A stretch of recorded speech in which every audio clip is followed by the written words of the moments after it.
Hello friends, I am Gaganesh Sharma. Welcome to science जो the study channel. और आज हम डी ब्रोगली कॉन्सेप्ट।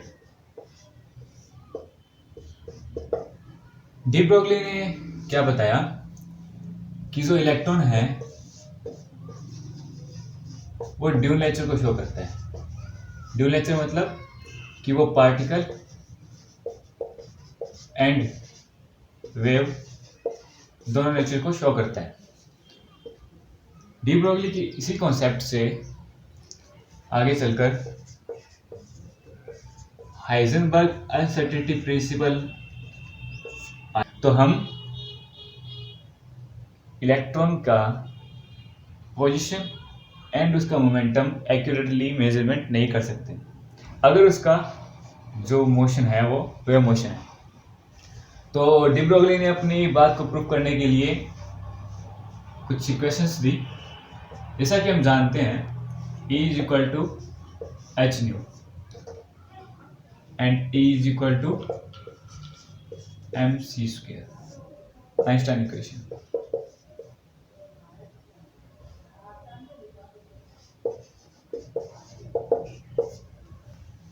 अब हम इन दोनों इक्वेशन को इक्वल पुट करते हैं।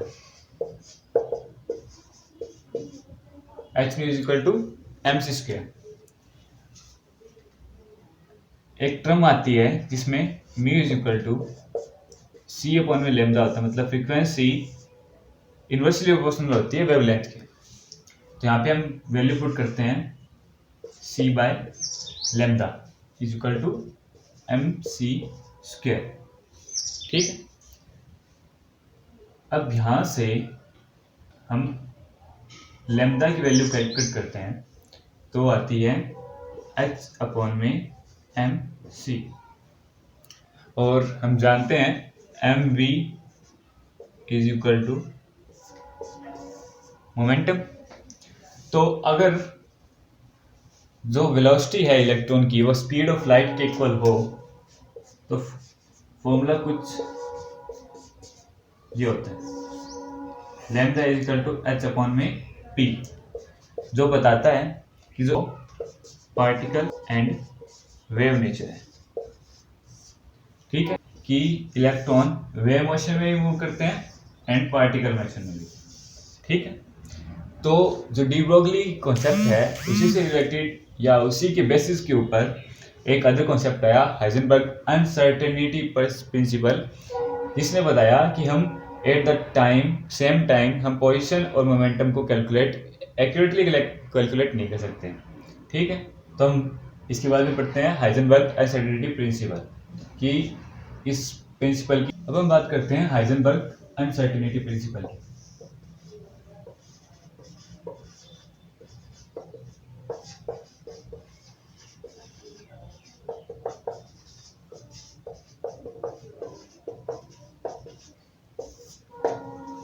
इस प्रिंसिपल के अकॉर्डिंग क्या था कि मान लीजिए ये कोई एटम का सरफेस है, यहाँ पर कोई भी रेडिएशन इसके ऊपर इमिट करवाई, तो यहाँ पे जो इलेक्ट्रॉन होंगे, आउटर मोस्ट इलेक्ट्रॉन्स, वो अनस्टेबिलिटी को गेन करेंगे और हाई एनर्जी गेन करेंगे। जब हाई एनर्जी गेन करेंगे तो जो उनकी पोजीशन एंड उनका जो मोमेंटम होता है वो हम at the same time calculate नहीं कर सकते।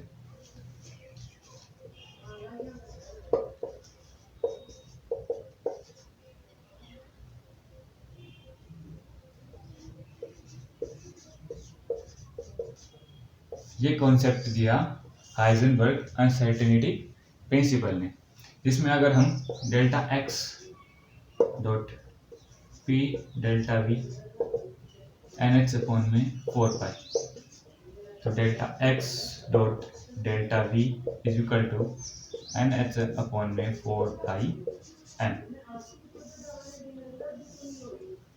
ठीक है, तो हाइजेनबर्ग अनसर्टेनिटी प्रिंसिपल के अकॉर्डिंग हम at the same time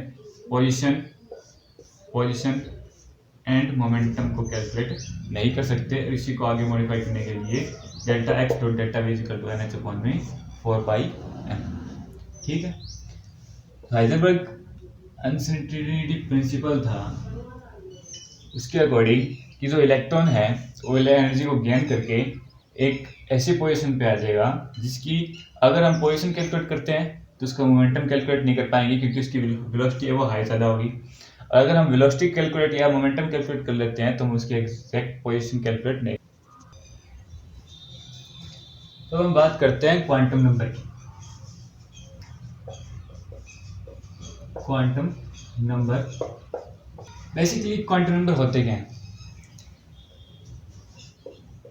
this is the number of, या फिर कह सकते हैं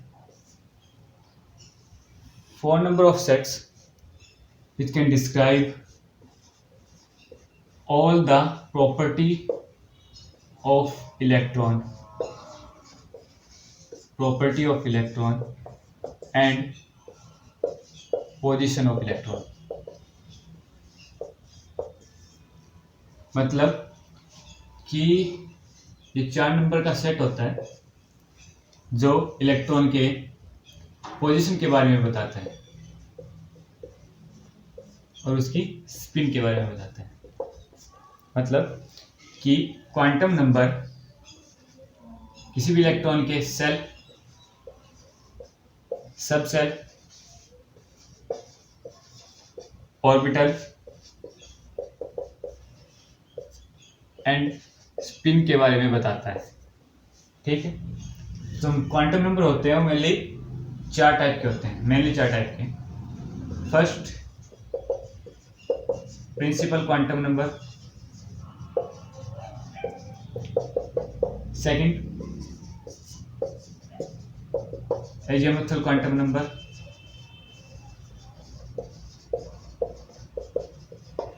third is magnetic quantum number.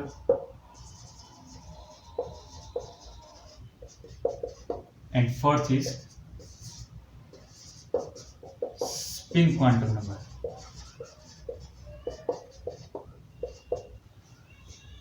Principal quantum number हमें सेल के बारे में बताता है कि इलेक्ट्रॉन कौन से सेल में प्रेजेंट होता है, जिसकी वैल्यू होती है n1 2 3 and up to so on. Azimuthal quantum number हमें सब सेल के बारे में बताता है कि वो कौन से सब सेल के अंदर प्रेजेंट है। मैग्नेटिक क्वांटम नंबर हमें उसके ऑर्बिटल के बारे में बताता है कि वो कौन से ऑर्बिटल के अंदर प्रेजेंट है। एंड स्पिन क्वांटम नंबर हमें इलेक्ट्रॉन की स्पिन के बारे में बताता है कि उसकी स्पिन कैसी है, क्लॉकवाइज या एंटी क्लॉकवाइज। अब इन्हीं क्वांटम नंबर की हेल्प से हम इलेक्ट्रॉन्स को फिल करते हैं और उनको फिल करने के लिए कुछ लॉज एंड रूल्स हैं, जैसे कि अबाउट प्रिंसिपल, हंस रूल्स एंड अदर रूल्स, जिसकी वजह से हम इलेक्ट्रॉन्स को फिल करते हैं। नेक्स्ट लेक्चर के अंदर हम उन प्रिंसिपल्स एंड लॉ को पढ़ेंगे जिसके द्वारा हम इलेक्ट्रॉन को फिल कर सके। एंड एक टर्म और थी, मैजिक नंबर।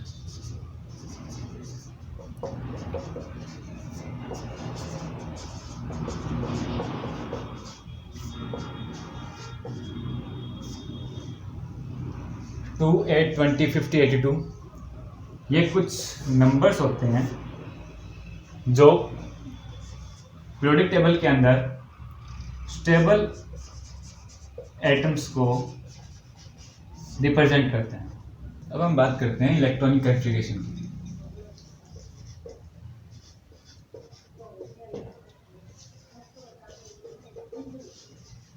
इलेक्ट्रॉनिक कॉन्फ़िगरेशन कि इलेक्ट्रॉन को कैसे फिल करते हैं।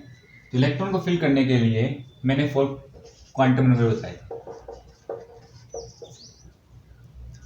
Principal quantum number, azimuthal quantum number, magnetic quantum number and spin quantum number. ठीक है। तो इन्हीं क्वांटम नंबर्स के अकॉर्डिंग हम इलेक्ट्रॉन्स को फिल करेंगे और इनको फिल करने के लिए कुछ प्रिंसिपल एंड लॉ है। पहला,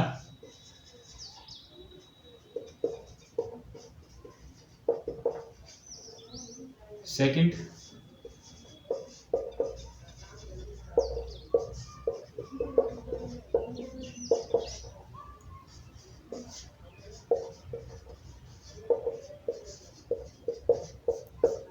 पहले पॉली एक्सक्लूसिव प्रिंसिपल, अब principle and Hund's rule. Pauli exclusion principle क्या बोलता है? पॉली एक्सक्लूजन प्रिंसिपल के अकॉर्डिंग कि जो इलेक्ट्रॉन्स हैं, दो इलेक्ट्रॉन्स के जो 4 क्वांटम नंबर्स हैं वो कभी इक्वल नहीं होंगे। जो दो इलेक्ट्रॉन्स हैं उन दोनों के जो क्वांटम नंबर्स है वो कभी इक्वल नहीं होंगे। या तो n की वैल्यू डिफरेंट मिलेगी, या l की वैल्यू डिफरेंट मिलेगी, या m की वैल्यू डिफरेंट मिलेगी, या फिर s की वैल्यू डिफरेंट मिलेगी। जैसे कि एग्जांपल बात कर लेते हैं।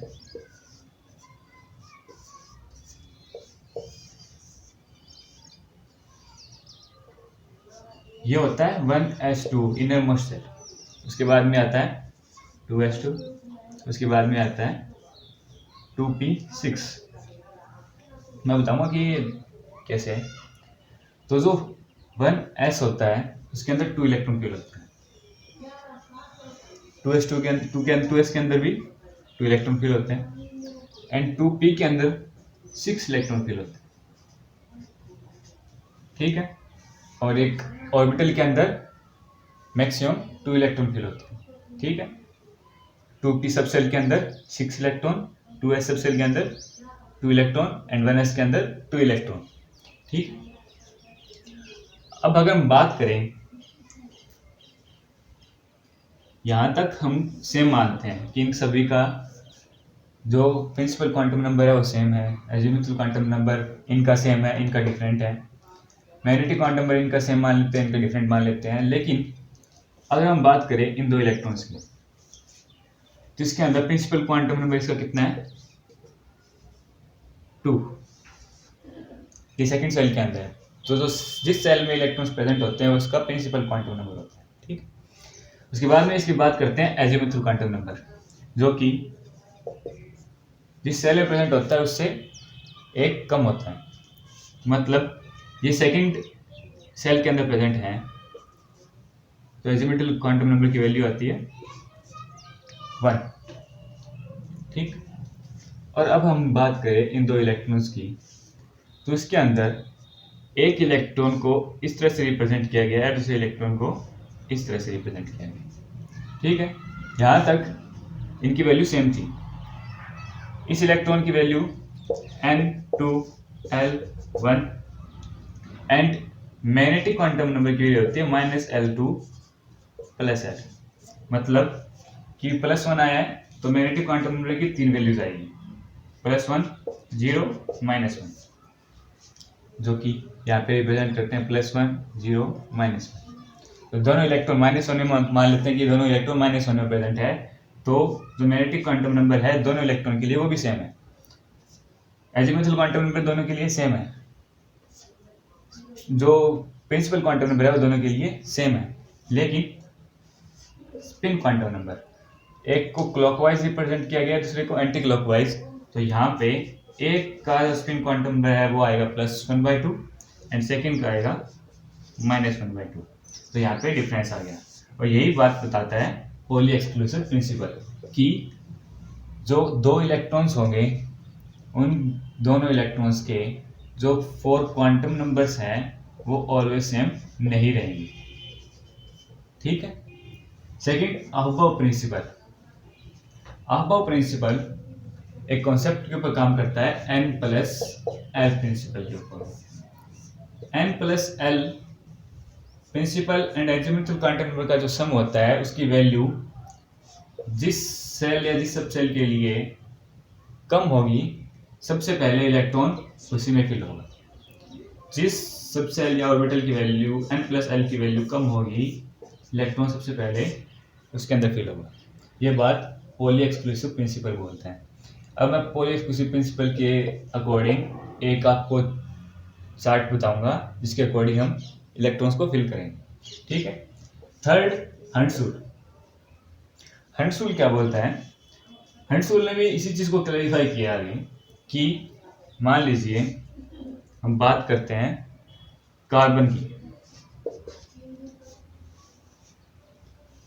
कार्बन के अंदर 6 इलेक्ट्रॉन फिल करते हैं,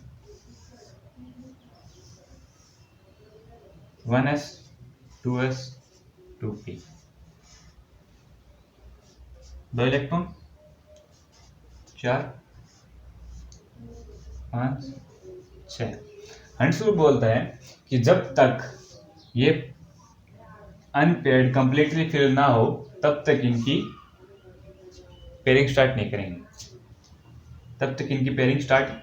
करेंगे, जब ये कंप्लीटली फिल हो जाए, कंप्लीटली फिल, तब इनकी पेयरिंग स्टार्ट कर सकते हैं। ठीक है, तो हंसुल एक टाइप से मल्टीप्लिसिटी का कॉन्सेप्ट क्लियर करता है। मल्टीप्लिसिटी का कॉन्सेप्ट हंसुल क्लियर करता है, जिसमें एक इलेक्ट्रॉन को क्लॉकवाइज एंड कंप्लीटली सब सेल के जब इलेक्ट्रॉन्स क्लॉकवाइज फिल हो जाए तब एंटी क्लॉकवाइज। ठीक है, तो पेयरिंग कॉन्सेप्ट या फिर मल्टीप्लिसिटी कॉन्सेप्ट हंसुल के द्वारा दिया गया। अब वो प्रिंसिपल ने इंक्रीजिंग ऑर्डर ऑफ एनर्जी के अकॉर्डिंग इलेक्ट्रॉन को फिल करने की बात की। पॉली एक्सक्लूसिव प्रिंसिपल ने बोला कि 2 इलेक्ट्रॉन्स के कभी भी क्वांटम नंबर सेम नहीं हो सकते। ठीक है, अब हम पॉली एक्सक्लूसिव प्रिंसिपल से रिलेटेड एक चार्ट बनाते हैं जिससे पता चले कि increasing order of energy orbitals की कैसे होती है। जैसे कि मैंने यहाँ पे लिख दिया 1s2 2s2 2p, तो आपको पता होना चाहिए कि 1s की एनर्जी है वो लो होती है, उसके बाद में 2s की होती है, उसके बाद में 2p की होती है। तो इससे रिलेटेड एक चार्ट हम बनाते हैं जिससे हमें पता चल सके कि हमें इलेक्ट्रॉन उसके बाद में कहाँ पे फिल करना है। तो हम बात करते हैं एनर्जी लेवल्स की, कि हमें पता कैसे चले कि किसकी एनर्जी हाई है। तो उसके लिए एक चार्ट है जिसमें फर्स्ट पोजीशन पे 1s2 2s2 2p6 3s2 3p6 3d10 4s2 4p6 4d10 4f14 5s2 5p6 5d10 5f14 6s2 6p6 6d10 6f14 and 7s2।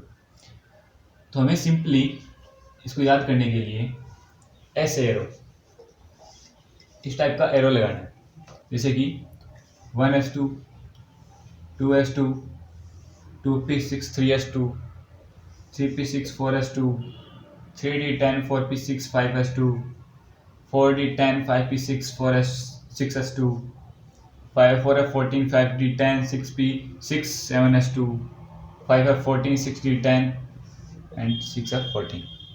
तो इस अकॉर्डिंग हमें पता चलता है कि 1s की एनर्जी सबसे लो है, उसके बाद में 2s की, उसके बाद में 2p की, उसके बाद में 3s की, उसके बाद में 3p की, और उसके बाद में 4s की, उसके बाद में 3d की, उसके बाद में 4p, then 5s, then 4d, उसके बाद में 5p, then 6s and up to so on. तो ये इंक्रीजिंग ऑर्डर ऑफ एनर्जी हमें पता चली इस चार्ट से। ठीक है, तो इस चीज को याद रखें कि फर्स्ट वाली पोजीशन पे 1s2 2s2 ऐसे चार्ट बनाना है और उसको ऐसे एरो से कट करना है जिससे हमें इंक्रीजिंग ऑर्डर ऑफ एनर्जी का पता चल सके, और इन्हीं इंक्रीजिंग ऑर्डर ऑफ एनर्जी के अकॉर्डिंग हम इलेक्ट्रॉन्स को फिल करते हैं। ठीक है, हमें कुछ चीज़ों को ध्यान रखना है, जैसे कि n+l की वैल्यू कम होनी चाहिए। ठीक है, और पेयरिंग करते वक्त हमें सब सेल के इस कंप्लीट जो इलेक्ट्रॉन्स है उनको पहले हाफ कंप्लीट फिल करना पड़ेगा, उसके बाद में कंप्लीटली फिल करेंगे। ठीक है, और जो क्वांटम नंबर है वो 2 इलेक्ट्रॉन की कभी भी इक्वल सेम नहीं होने चाहिए। ये चीज़ें होती है इलेक्ट्रॉन कन्फिग्रेशन को फिल करने के लिए। ठीक है, तो आज के लिए इतना ही। Thank you for watching this video. Please like, share and subscribe my channel. Please don't forget to press the bell icon for my early notification of videos. Please share.